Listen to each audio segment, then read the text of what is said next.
Bien, bonjour à tous. Je suis très heureux de vous accueillir pour cette visioconférence prévue dans un format relativement court. Elle va traiter d'un sujet d'innovation transatlantique, comme vous pouvez le voir à l'écran. Je vais vous parler d'un savoir-faire horloger qui s'est aventuré sur la mer et qui a cultivé des liens étonnants avec l'univers de la nutrition santé. Avant de commencer, je voudrais remercier l'ensemble des contributions qui ont permis de préparer ce sujet. Beaucoup d'associations ont été moteurs dans la réflexion. Et puis, pour concrétiser ce processus de créativité, les équipes de la Maison des États-Unis ont aussi fourni une aide très précieuse. Et je les en remercie, tout particulièrement la présidente, Mariette Cassouret, et épaulée également de Virginie. Alors, pour aborder le sujet de ce jour, je vous propose de l'introduire à travers le prisme d'un jumelage. Il existe une relation de jumelage entre Nantes et Jacksonville et qui offre une fenêtre transatlantique pour la ville, pour son histoire maritime, pour sa relation de ville-port avec la Caraïbe, avec la péninsule de Floride et avec l'ensemble des communautés et des diasporas qui y sont passées. Mais ce jumelage historique est aussi au cœur d'un formidable réseau qui relie deux régions maritimes, la Loire-Atlantique et la péninsule de Floride que j'évoquais, qui constitue un réseau franco-américain ouvert à d'autres cultures, à d'autres découvertes dans le champ des sciences du vivant, de l'économie bleue, de la botanique, sans oublier aussi le potentiel des biotechnologies avec de nombreux acteurs qui existent dans ce domaine des deux bords de l'Atlantique. Et puis la thématique d'aujourd'hui est aussi un jumelage entre des éléments, à savoir l'horlogerie et l'univers des coquillages. Alors pour bien comprendre ce lien, il suffit peut-être de vous remémorer une histoire que nous connaissons bien ici à Nantes, qui est l'ensablement très important de la Loire. Nantes a souvent lutté avec son fleuve, avec les courants de la Loire ouverts sur l'océan, avec l'estuaire, et c'est un élément qui est également assez présent dans les épopées, les exploits maritimes d'explorateurs. Je pense à René Goulaine de Laudonnière et son compagnon Jean Rideau lorsqu'ils ont voulu approcher St. John River et bâtir Fort Caroline en Floride. Et si vous avez en mémoire ces deux sites des deux bords de l'Atlantique, eh bien, que ce soit la Loire qui soit ensablée ou même les côtes de Floride, vous pouvez bien souvent apercevoir des coquillages sur le sable. Et ces minéraux marins constituent une très grande richesse, car sans le savoir, vous êtes entouré de calcium. Et le calcium, c'est la vie. Et c'est justement la quatrième dimension que je vous propose d'aborder ensemble, c'est ce jumelage des symboles, à savoir la dimension éternelle et silencieuse des coquillages et l'audace de l'horlogerie venue perturber ce qui semblait à jamais imperturbable. Alors, cette géologie des éléments, ce qui est intéressant de remarquer, c'est que elle prend également forme dans des signatures architecturales qui façonnent la ville de demain dans le Grand Ouest de la France. Ici, vous avez notamment l'exemple d'Urban Quartz dans le secteur de la gare de Rennes qui va accueillir prochainement un quartier européen des affaires. Et ce pôle qui fait référence au quartz est intéressant. Vous savez que le quartz est également très présent dans la Loire. C'est un minéral qui a aussi joué un rôle très important en horlogerie, C'est notamment en Extrême-Orient, au Japon, que Seiko, qui veut dire le succès en japonais, a joué un rôle pionnier en inventant la montre à quartz. Et de façon générale, le quartz sur les bords de Loire est un minéral qui est là pour apaiser les émotions et qui permet de récupérer sa propre lumière et d'être soi. Alors, j'ai été très heureux de préparer cette visioconférence avec l'aide de la Maison des États-Unis, qui est là pour fédérer l'ensemble des activités du jumelage entre la ville de Nantes, la ville de Jacksonville en Floride, mais également Seattle sur le bras du Puget Sound dans l'État de Washington, sur la côte ouest Pacifique des États-Unis. Merci encore une fois à sa présidente Mariette Cassouré pour son aide. En retournant un peu en arrière, j'ai retrouvé à la fois de très beaux symboles du patrimoine horloger de ces villes partenaires. Je veux signaler la galerie de l'horloge que vous connaissez sans doute dans le prestigieux Passage Pommerais, dans le centre-ville de Nantes, cette galerie commerçante qui nous permet, avec ses 3 niveaux, de voyager dans l'espace et aussi dans le temps. Et puis, à Jacksonville, c'est bien entendu sur Laura Street, où il y a une magnifique horloge qui attire à la façon d'une clock tower qu'on retrouverait dans beaucoup de villes nord-américaines, mais aussi dans de nombreuses nations anglophones du Commonwealth. C'est une horloge qui est aussi une signature architecturale importante pour la ville, très Instagrammable pour les mariés, les promeneurs, les visiteurs qui viennent découvrir le nord de la Floride et en particulier Jacksonville Downtown. Alors, ce qui rend le sujet très actuel aujourd'hui, c'est que depuis le 16 décembre 2020, l'UNESCO a inscrit les savoir-faire en mécanique horlogère et mécanique d'art sur la liste représentative du patrimoine culturel de l'humanité. Alors, on pense immédiatement à la Franche-Comté, à des villes comme Besançon, aux portes de la Suisse, mais il a aussi existé un arc horloger transatlantique que je vous propose de découvrir. Alors, la particularité de la candidature portée par la France en collaboration avec la Suisse a été considérée comme exemplaire par la mise en évidence de l'importance du patrimoine culturel immatériel transfrontalier. Cet élément transfrontalier est très important car beaucoup de réfugiés, et notamment des protestants nantais, des huguenots, ont fait circuler le savoir-faire horloger d'une région et d'un pays à l'autre. Alors on pense autour de cette histoire bien évidemment à une capitale au carrefour de l'Europe qui est Genève, où se sont réfugiés des protestants français et italiens. Mais moins connu, il y a eu aussi ce mouvement transatlantique des Huguenots qui sont allés aussi se réfugier en Afrique du Sud, je pense en particulier dans la région du Cap. Et puis, en ce qui concerne la relation particulière entre Nantes et les États-Unis, ce sont sur les côtes du nord de la Floride où des Huguenots nantais ont essaimé et en particulier ont participé à la fondation de Fort Caroline.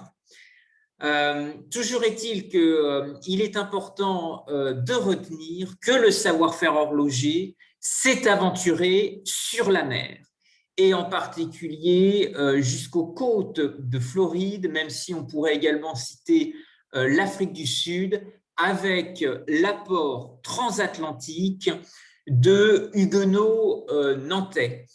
Ces Nantais ont été dans une situation historiquement difficile, avec bien entendu l'influence de l'Espagne dans la péninsule de Floride, mais ceci est un élément intéressant qui me permet de vous parler plus particulièrement des origines du métier d'horloger. Ce métier d'horloger a justement des origines qui sont extrêmement mystérieuses, car c'était un métier qui s'écrivait sans H et qui a été notamment en rapport avec le réglage des canons. Les horlogers qui maîtrisaient la gravure des platines en laiton ont pu innover dans la fabrication d'instruments, de pointage, mais aussi de calcul, comme les équerres à fil à plomb ou les compas de proportion de Galilée, permettant toutes sortes de calculs et souvent des échelles destinées à un usage en artillerie. Alors, ce savoir-faire historique a aussi été très présent dans l'estuaire de la Loire, notamment sur le site de Bassindre, les fameux canons d'Indray, les canons du roi, qui ont attiré également des transferts de savoir-faire et de connaissances, en particulier à travers la saga Wilkinson.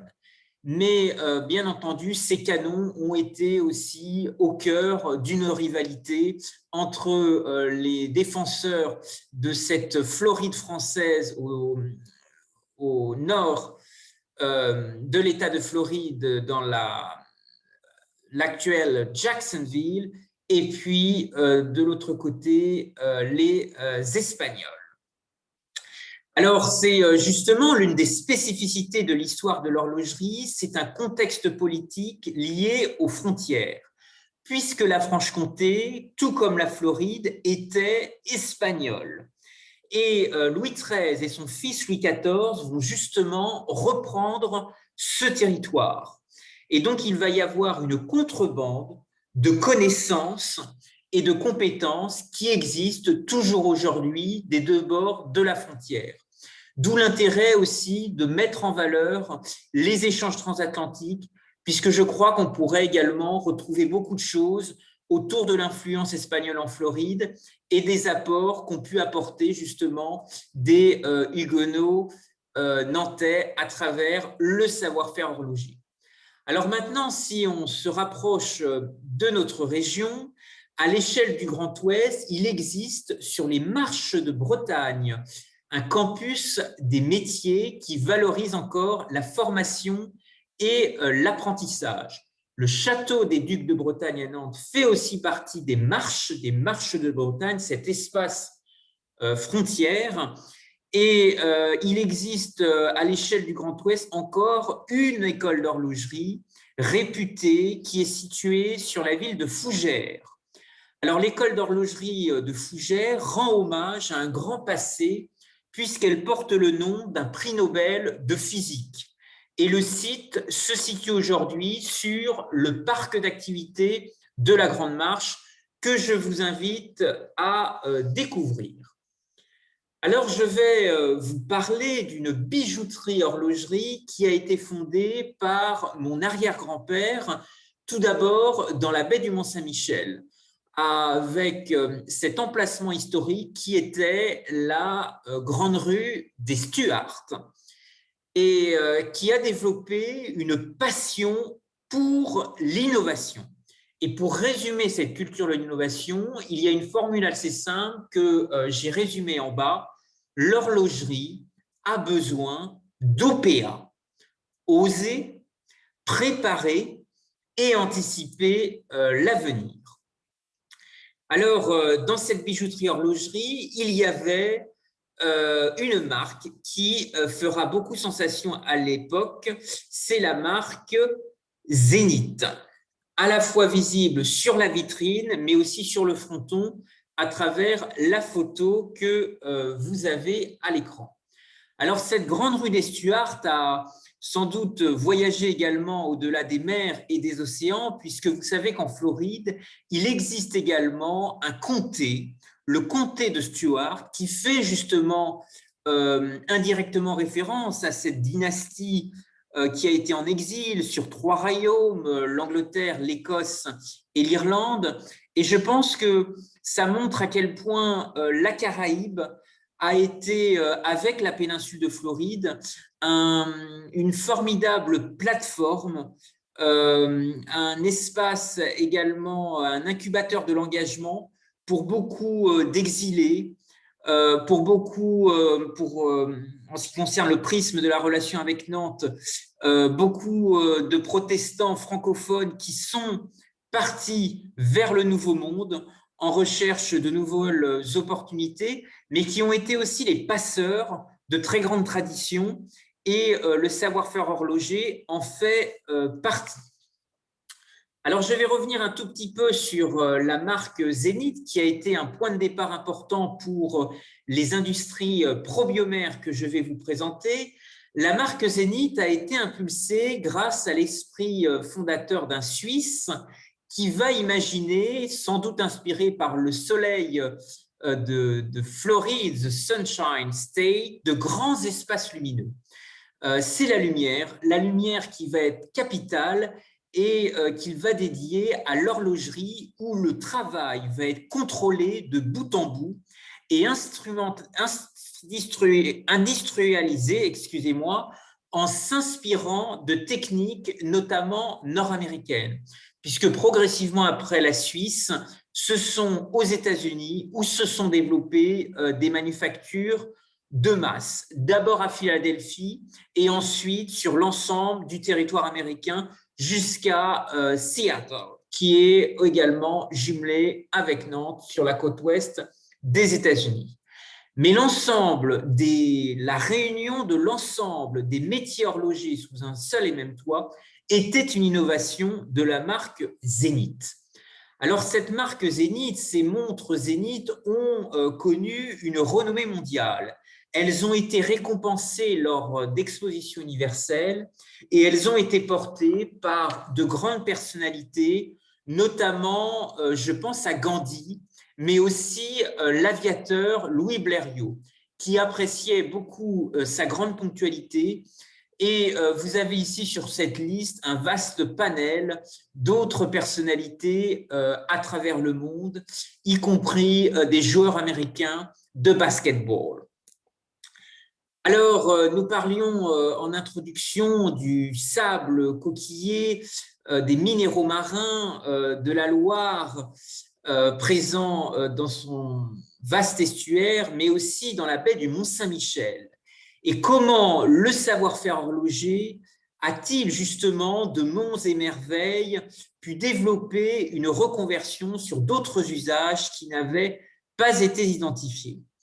Alors justement, l'estuaire de la Loire, mais aussi la baie du Mont-Saint-Michel ont été deux pôles d'innovation.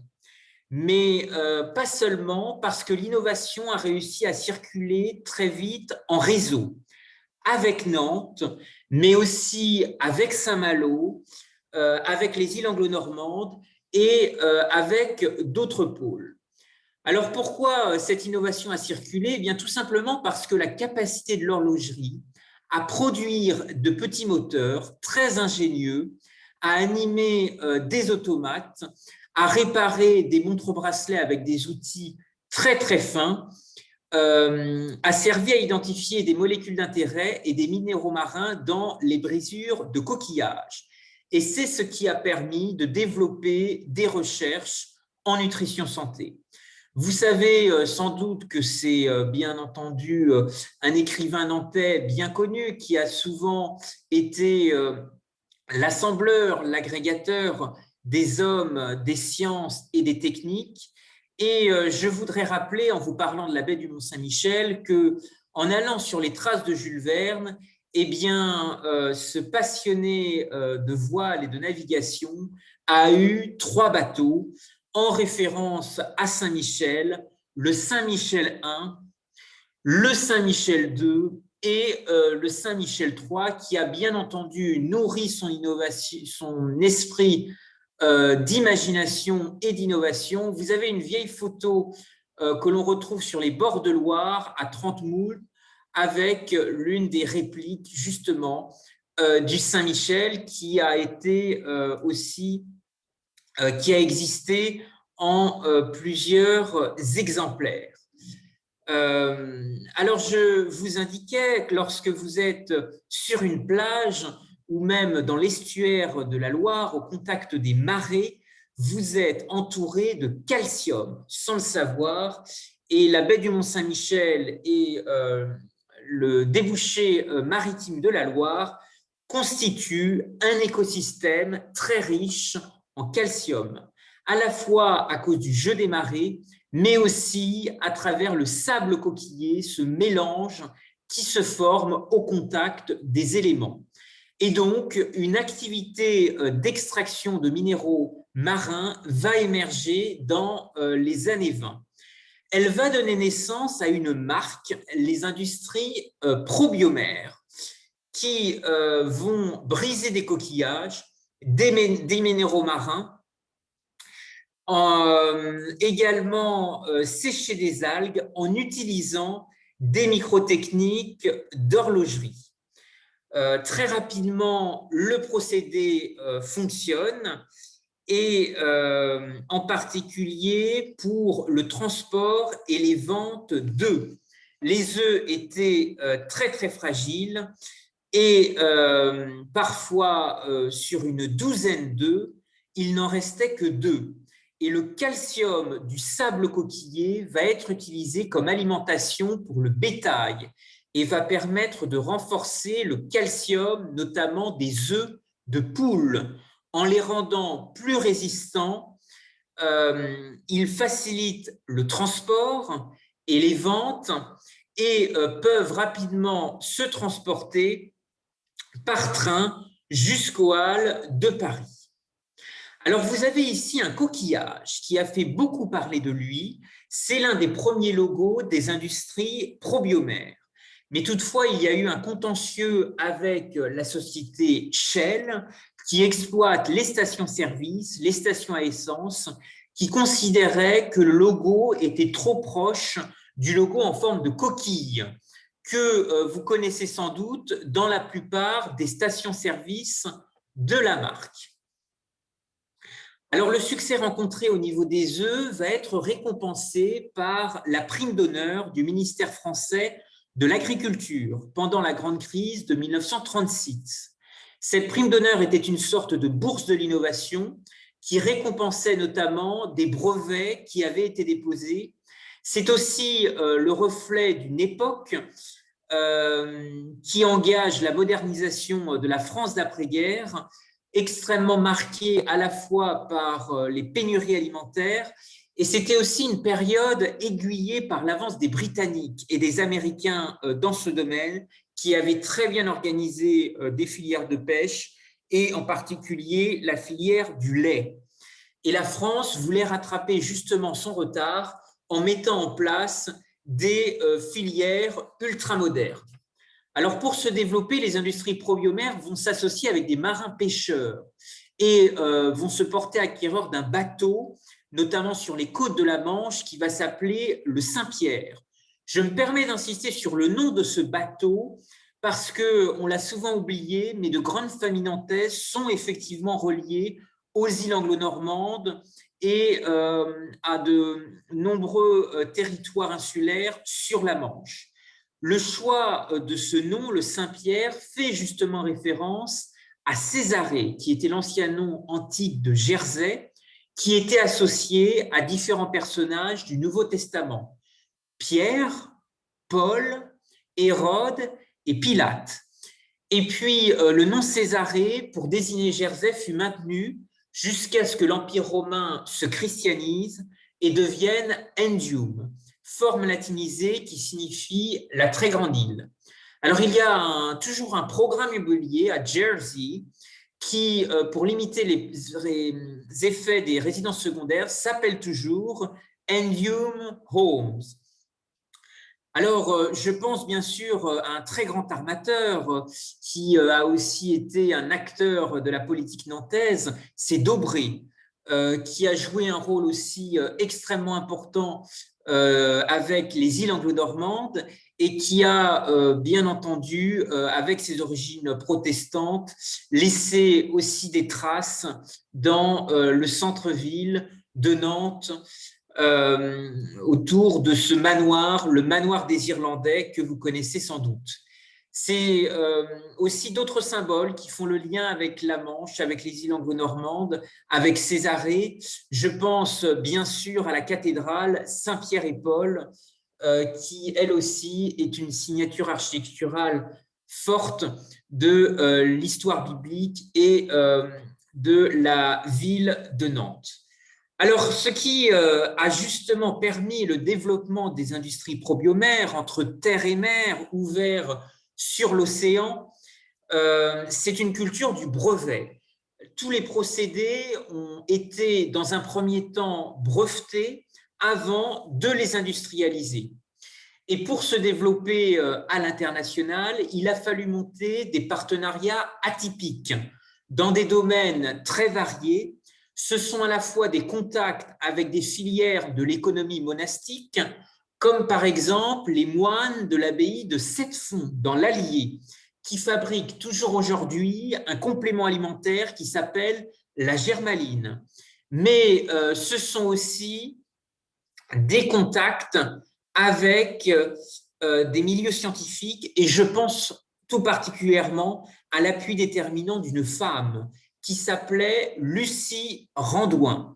Je le précise parce que le mois de mars était justement l'occasion de célébrer la Journée internationale de la femme. Et Lucie Randouin a été une très grande biologiste, une scientifique hygiéniste qui a été la première femme à rejoindre l'Académie de médecine. Alors, elle n'est pas la première femme à enseigner en Sorbonne. Avant elle, il y a eu Marie Curie. Mais en tous les cas, ses travaux ont été précurseurs à la fois pour organiser des filières et ont été extrêmement reconnus dans le domaine de la nutrition à l'Académie de médecine. Vous pouvez retrouver à ce titre sa lettre de candidature sur Internet qui est extrêmement touchante. Il y a aujourd'hui un appel à la conception d'un timbre à son effigie. Vous savez que Lucie Randouin a été aussi la source d'inspiration croisée pour la botanique et la nutrition dans le pays nantais. Vous avez certainement pu explorer la grande richesse botanique du Jardin des Plantes, mais ce sont aussi d'autres relations qui se sont développées entre Nantes et les océans. Le hangar à bananes est un élément fort de cette histoire parce qu'il illustre justement les changements d'après-guerre en termes d'approvisionnement et l'émergence de filières de stockage, de recherche de produits naturels venant des îles au-delà des océans. Les pêcheurs, les marins-pêcheurs, les Terre-Neuve de Trente-Mout ont été aussi des ambassadeurs de la pensée de Lucie Randouin en allant justement promouvoir dans le port de Nantes des produits naturels, des produits qui n'étaient pas trafiqués par les humains. C'est la pêche au saumon Norvège, c'est la promotion de l'huile de foie de morue que vos grands-mères ont certainement connue, et c'est aussi des filières et des valeurs. Je pense au gros sel de l'île de Noirmoutier ou encore les richesses salicoles de l'île de Ré ou même dans la presqu'île de Guérande. En tous les cas, c'est une part de l'histoire de Nantes, une part de l'histoire transatlantique, puisque le hangar à bananes a été aussi le point de ralliement de ces cargos bananiers. Et vous avez peut-être connu l'un d'entre eux, le Fort Carillon, qui appartenait à la Compagnie Générale Transatlantique et qui, justement, faisait décharger sur le quai des Antilles ces fameuses bananes, ces fruits exotiques pleins de vitamines, par bateau de Guadeloupe, de Martinique, de Guinée et de Côte d'Ivoire. Voilà en tous les cas un élément fort de l'histoire de Nantes, de ce passage de témoin entre mer et océan. Dans les années 60, il va aussi falloir s'adapter à de nouveaux paramètres. Je vous ai parlé du sable coquillé qui a été prioritairement exploité dans la baie du Mont-Saint-Michel. C'était beaucoup plus difficile de le faire dans l'estuaire de la Loire. et il va se produire une période importante de pénurie, avec des maladies en particulier qui vont ronger les huîtres et tout l'écosystème de la baie. Et c'est à cette même époque que les Japonais vont arriver dans le grand ouest de la France, puisqu'en 1967, des ostréiculteurs vont recevoir l'aide de leurs homologues japonais, en particulier de la baie de Sendai, pour reconstruire les parcs décimés. Et la même année, Rennes se jumelait avec Sendai au Japon. Nantes a également une relation ouverte avec l'Extrême-Orient et un jumelage avec la ville japonaise de Niigata. Alors, pour justement contourner ce problème, un substitut sera recherché auprès d'importateurs du port de Nantes, qui sera aussi un véritable laboratoire et qui va justement expérimenter de nouvelles gammes de produits avec la farine de manioc de Madagascar, qui elle aussi, comme le hangar à bananes, est arrivée sur les portes maritimes de Nantes. Alors, cette farine de manioc de Madagascar est encore très utilisée en Afrique et dans l'océan Indien. Je m'arrête sur ce point parce que le Premier ministre britannique, Boris Johnson, prépare la prochaine COP26 qui se déroulera au Royaume-Uni. Et le manioc, en particulier l'amidon de manioc, revient sur le devant de l'actualité, de l'économie circulaire, parce qu'il existe une technologie indonésienne qui permet actuellement de transformer le manioc en sachet et surtout en sac biologique. Et donc, l'attrait du manioc prend aujourd'hui de l'ampleur et de plus en plus de pays africains s'y intéressent dans la lutte contre les déchets plastiques, qui est un sujet qui concerne les continents, mais aussi les océans. Et progressivement, de grandes entreprises s'impliquent sur le sujet, avec l'exemple qui est mentionné ici de L'Oréal, mais aussi des Kenyans. En tous les cas, good luck à nos amis britanniques pour la COP26, qui, j'espère, encouragera de l'innovation dans ce domaine.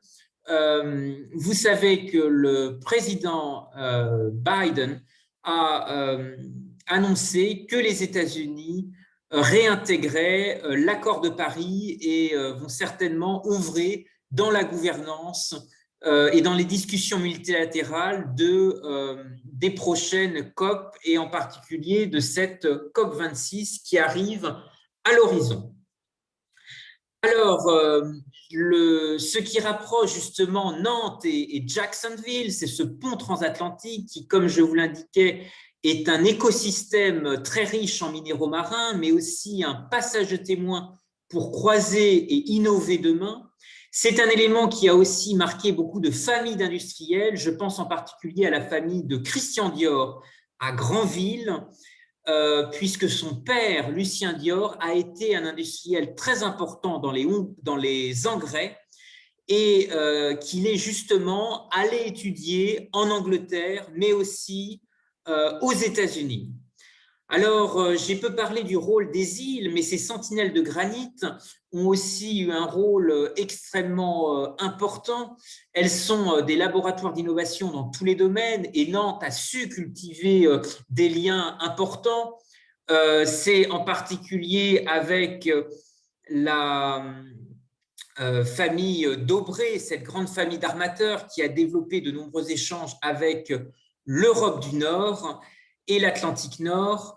Récemment, une marque a été créée qui s'appelle le savoir-faire des îles du Ponant, et l'archipel de Chauzet, qui est un quartier insulaire de Granville, est par exemple une île partenaire de cette marque. Alors, un écrivain qui résume le mieux cette relation, c'est Victor Hugo, qui, en particulier à travers une œuvre très célèbre, Les Travailleurs de la mer, rend hommage à ce pont transatlantique. Victor Hugo est une personnalité intéressante parce qu'il est né à Besançon, en Franche-Comté, capitale de l'horlogerie, Et il a passé 15 ans de sa vie en exil dans les îles anglo-normandes. Et beaucoup de personnalités vont avoir des échanges avec lui, personnalités nantaises, je pense à Ledru-Rollin, Ange Guépin, beaucoup de syndicalistes dans le bassin industriel de Nantes-Saint-Nazaire. Et Victor Hugo, pendant son exil, était aussi abonné à un journal qui a été l'ancêtre de Presse Océan, le phare de la Loire. En tous les cas, cette période de grande créativité littéraire a été aussi l'occasion d'imaginer la figure d'un roi ukrainien de l'océan qui refuse le droit d'entrer de l'or et de l'argent sans son autorisation, et la seule monnaie ayant cours est le coquillage, dont la mer est l'inépuisable coffre-fort. Alors, quid de Nantes dans tout ça et quelle relation peut-il y avoir avec ces villes partenaires? Il y a certainement un dialogue à entretenir, à réinventer autour de ça. Vous savez peut-être que le tennisman Rafael Nadal vient se fournir en montre ici dans le Grand Ouest, à Rennes, dans le cadre d'un partenariat avec un ami qui a développé une très grande maison d'horlogerie. Mais probablement que la galerie de l'horloge au passage Pommerais pourrait justement être un écrin pour rappeler ces échanges horlogers, pour rappeler cet axe horloger transatlantique et même transmanche. Alors, c'est peut-être aussi d'autres alchimies à trouver avec de nouveaux matériaux biosourcés, en s'inspirant de quartiers de la création, de nouveaux écosystèmes qui germent des deux bords de l'Atlantique. Bien sûr, il y a la reconversion des quais à Jacksonville, le Miami Design District qui associe aussi beaucoup de cultures de la Caraïbe, de diaspora, de communautés créatives qui ont un véritable savoir-faire artistique. Je pense à Little Haiti. Et puis le quartier de création dans l'île de Nantes qui lui aussi peut-être être un catalyseur pour encourager justement des liens avec les relations de jumelage que Nantes développe avec Jacksonville. L'horlogerie est aussi mise en valeur dans Pays de Galles, à Cardiff, qui est justement jumelé avec Nantes. Alors, il y a sans doute aussi d'autres initiatives à imaginer. C'est peut-être un parcours de l'horlogerie imaginaire, parcours transatlantique qui pourrait être encouragé avec des pôles d'innovation qui existent des deux bords de l'océan.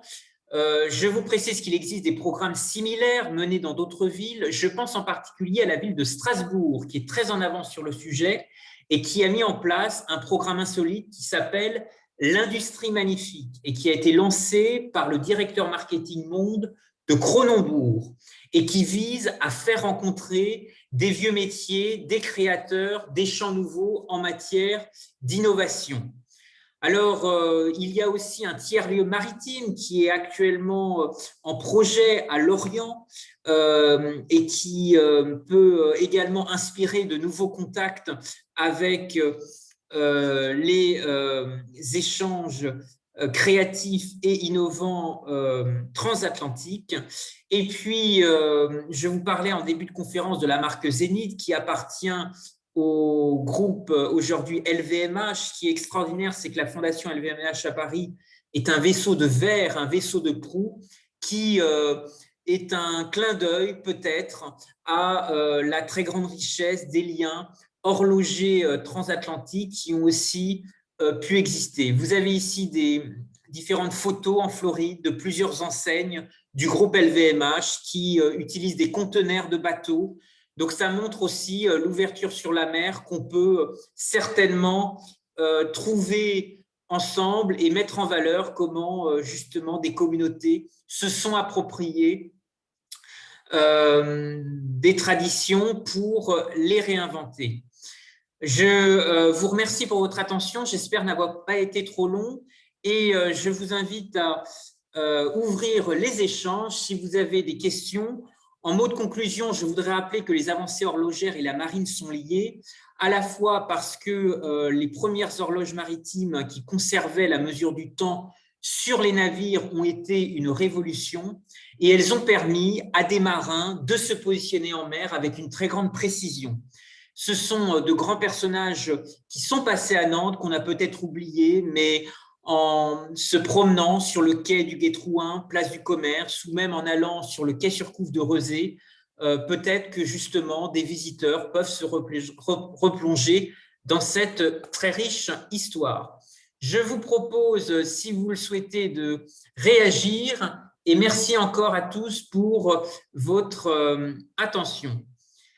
Le webinaire est aussi ouvert à travers une bulle de discussion. Si vous avez vous-même des questions que vous souhaitez mettre en valeur, n'hésitez pas à réagir. Dans la petite boîte, il y a une capsule vidéo.